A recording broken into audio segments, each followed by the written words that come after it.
ಹೆಸರು? ಪ್ರಶಾಂತ್. ಎಲ್ಲಿಂದ ಬಂದದ್ದು? ಮೂಡಬಿದ್ರೆ. ಏನ್ ಪ್ರಾಬ್ಲಮ್? ನಂಗೆ ಇದು ಡಿಸ್ಕ್ ಡಿಸ್ಕ್ ಇಲ್ಲಿ ತನಕ ಡಿಸ್ಕ್ ಪೇನ್ ಇದೆಯಾ? ಪೇನ್ ಇತ್ತು. ತರಕಾರಿ ಶಾಪಲ್ಲಿ ಕೆಲಸ ಮಾಡುದು, ಅದು ಮೂಟೆ ಎಲ್ಲ ಹೊಡೆದು. ಈಗ ನಾನು ಮೂಟೆ ಹೊಡೆದ್ರೆ ನೋವು ಸ್ಟಾರ್ಟ್ ಕಡಿಮೆ ಆದಾಗ ಕಾಣಲ್ಲ. ಅಲ್ಲಿ ಉಂಟು ನೋವು? ಅಲ್ಲಿ ಉಂಟು, ಇಲ್ಲಿ ಉಂಟು. ಪ್ರೇಯರ್ ಮಾಡ್ತೇನೆ, ಈಗ ಮಾಡ್ತೇನೆ. ಯೇಸು ಗುಣ ಮಾಡ್ತಾನೆ ನಂಬ್ತೀರಾ? ಹೌದು.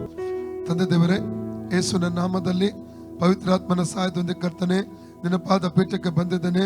ಸಹೋದರ ಪ್ರಶಾಂತ್ ಅವರ ಆರೋಗ್ಯಕ್ಕೆ ನಾನು ಪ್ರಾರ್ಥನೆ ಮಾಡ್ತೇನೆ. ಮತ್ತೆ 11:28 ಹೇಳ್ತದೆ, ಎಲೆ ಕಷ್ಟಪಡುವರೆ ಊರನ್ನು ಹೊರುವವರೇ ನೀವೆಲ್ಲ ನನ್ನ ಬಳಿಗೆ ಬನ್ನಿರಿ, ನಾನು ನಿಮಗೆ ಶಾಂತಿ ಕೊಡ್ತೇನೆ. ವಾಗ್ದಾನ ಮಾಡಿದ ಆತನು ನೀನು ಸ್ವಾಮಿ. ಇವರ ಮೇಲೆ ಕರುಣೆ ತೋರಿಸು, ಮನ ಮರುಗು. ಪವಿತ್ರಾತ್ಮ ದೇವರೇ, ನೀನು ಮನ ಮರುಗು ಕೇಳ್ಕೊತೇನಪ್ಪ. ಈ ಸಮಯದಲ್ಲಿ ಇವರ ಸೊಂಟದ ನೋವಿನಿಂದಲೂ ಆ ರೈಟ್ ಕಾಲಿನ ಆ ಹಿಂದುಗಡೆ ಮಸಲ್ಸ್ ಅಲ್ಲಿಯೂ ನರಗಳಿರುವಂತಹ ನೋವಿನಿಂದಲೂ ಆ ರೋಗಾತ್ಮದಿಂದಲೂ ಇವರು ಪೂರ್ಣವಾದ ಸೌಖ್ಯವನ್ನು ದಯಪಾಲಿಸಬೇಕಾಗಿ ನಿನ್ನಲ್ಲಿ ಕರ್ತನೆ ಕೇಳ್ಕೊಡ್ತಾ ಇದ್ದೇನೆ. ಯೇಸುವಿನ ಅಧಿಕಾರಗಳ ನಾಮದಲ್ಲಿ ಸಹೋದರ ಪ್ರಶಾಂತ್ ಅವರ ಸೊಂಟದ ಭಾಗದಲ್ಲಿರುವಂತಹ ನೋವನ್ನು ಕದರಿಸ್ತಾ ಇದ್ದೇನೆ. Out out in the name of Jesus. Out in the name of Jesus. Free ಆಗಿ out in the name of Jesus. Out in the name of Jesus. ಈಗ ನೋಡಿ,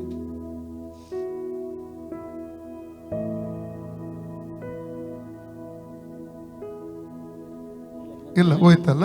ಓಕೆ, ಪೋಂಡತೆ ಒಳ್ಳೆ. ಯೇಸುವೆ, ನನ್ನನ್ನು ಗುಣ ಮಾಡಿದ್ದಕ್ಕಾಗಿ ನಿನಗೆ ಸ್ತೋತ್ರ.